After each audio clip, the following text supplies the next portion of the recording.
In maybe the least surprising bit of news related to the Hunter and Joe Biden criminal investigations and impeachments and all of it that I could imagine, the arrested supposed informant, Alexander Smirnov, now admits that Russian intelligence has been behind the Hunter Biden story. Why does this keep happening? Why, once again, are we in this situation? Axios reports the FBI confidential source charged last week for allegedly providing false information about President Biden and his son, Hunter Biden, implicated Russian intervention, according to court documents. Alexander Smirnov, 43 years old, admitted that, quote, officials associated with Russian intelligence were involved in passing a story about Hunter Biden, per the government's memorandum in support of his detention. Prosecutors alleged in the filing that Smirnov told an FBI handler the Russian intelligence service intercepted several phone calls placed at a hotel by prominent U.S. persons the Russian government may use as compromat in the 2024 election. They argued against his release, alleging Smirnov was, quote, actively peddling new lies that could impact U.S. elections after meeting with Russian intelligence officials in November. I'm going to be honest. I started to get suspicious about this entire story when they introduced the blind computer repair guy as a supposedly central figure in the laptop story. The blind laptop repairman who couldn't confirm who actually brought him the laptop, I guess because he's blind, but knew to go to the most important authority on such matters, Rudy Giuliani, with the laptop after digging through it for files.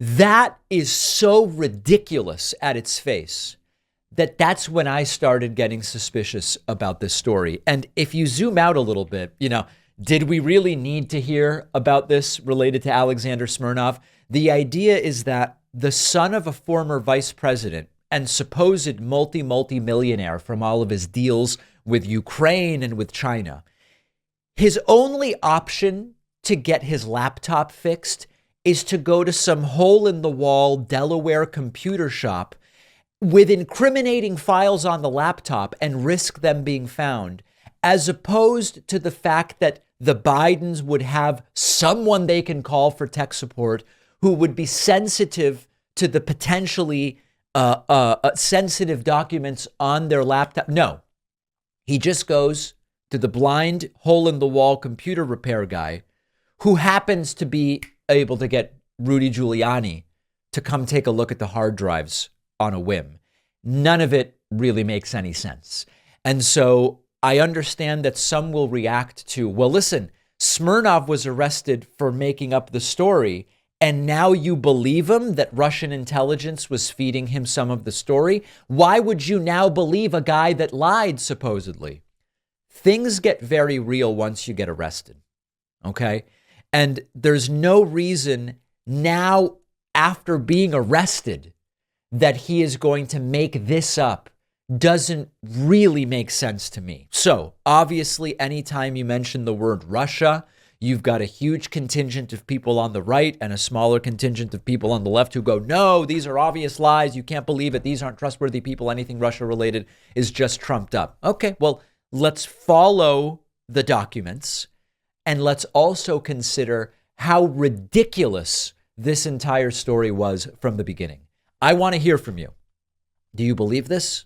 Or do you not believe that Russia appears to have been involved in this entire Hunter Biden fiasco?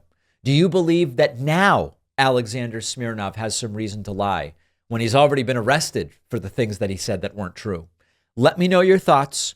We will certainly do a follow-up. We'll take a quick break and be right back.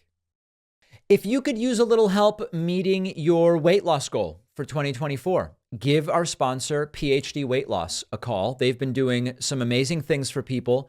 They make the weight loss journey simple.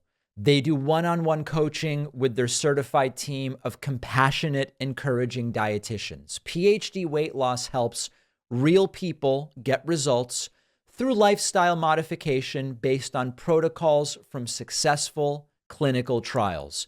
You get an initial consultation. You review your history, your lifestyle, your goals. You create a customized plan of action. It includes food and lifestyle. And then their team of dietitians and counselors are at your disposal every step of the way.